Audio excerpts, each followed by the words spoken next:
Senator Ludlam. Thank you, President. My question is to the Minister representing the Minister for Resources and Energy, Minister Carr.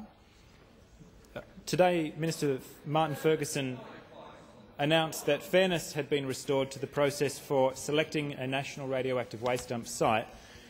Can the Minister confirm that the nomination of Muckaty Station as a site for the dump was only possible under the Radioactive Waste Management Amendment Act of 2006, which the ALP opposed and described at the time as a major attack on the rights of traditional owners and an abuse of power?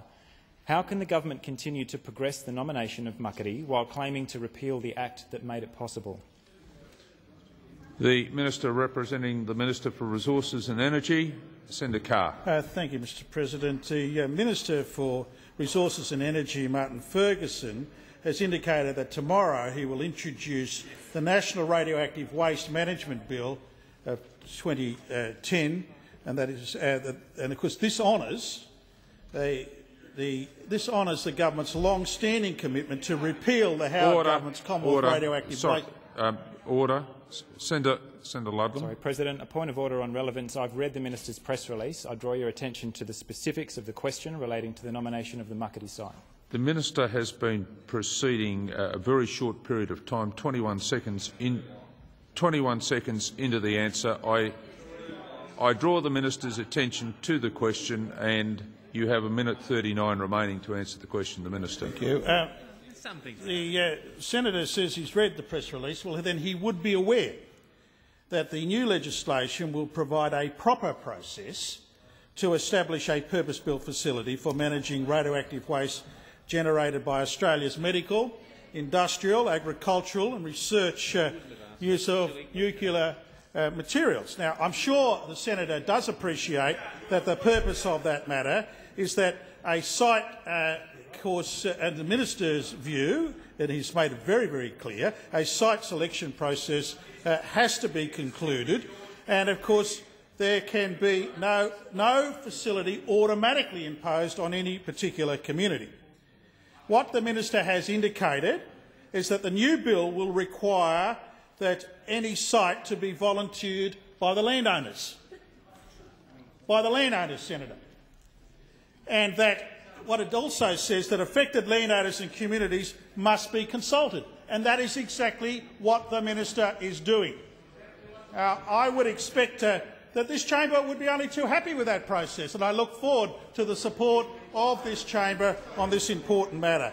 There will be procedural fairness, and the rights that were stripped away by the Howard government will be restored. The bill will ensure that a selected site will go through full environmental, heritage and approval processes, and I look forward to the support of the chamber on those matters as well. Order. Senator Ludlam. Thank you, President. Does the Minister accept that the Muckaty nomination for a nuclear waste dump is heavily contested, it was at the time, that it does not have the continued support of the Napa clan, as Minister Ferguson's press release wrongly states? And can the Minister outline what appeal rights will be available to people aggrieved by the Northern Land Council's unilateral nomination of their land for this facility? And does the Minister appreciate how divisive this will be and has been within this community? The Minister. The Senator would be aware that the Minister's statement does go to what the Minister will assert is the views of the direct landowners concerned on this particular site.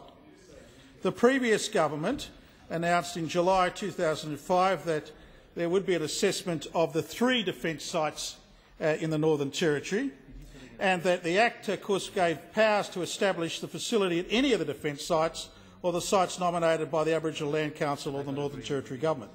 The previous government also assessed the volunteer Aboriginal site at Muckaty Station and signed a site nomination agreement committing the Commonwealth to $12 million compensation package if the site was selected.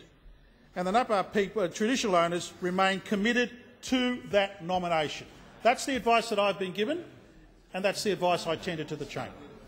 Senator Ludlam. Thanks, President. My final supplementary is whether the Minister can confirm for us, on behalf of the Minister for Resources and Energy, whether that Minister ever read the correspondence sent to him by 55 traditional owners from the Muckaty Land Trust, And can he explain the logic of a federal radioactive waste management scheme based on the routine transportation of large volumes of radioactive waste over long distances and through many regional centres and communities? The Minister. Thank you. Mr President, I have no reason to doubt that the Minister would be reading his correspondence. As to which particular letters the Minister's read or hasn't read, I'm afraid I'm at a loss to be able to provide you with further advice on. I have absolutely no doubt that the Minister has pursued his responsibilities diligently and he has pursued these matters with great care.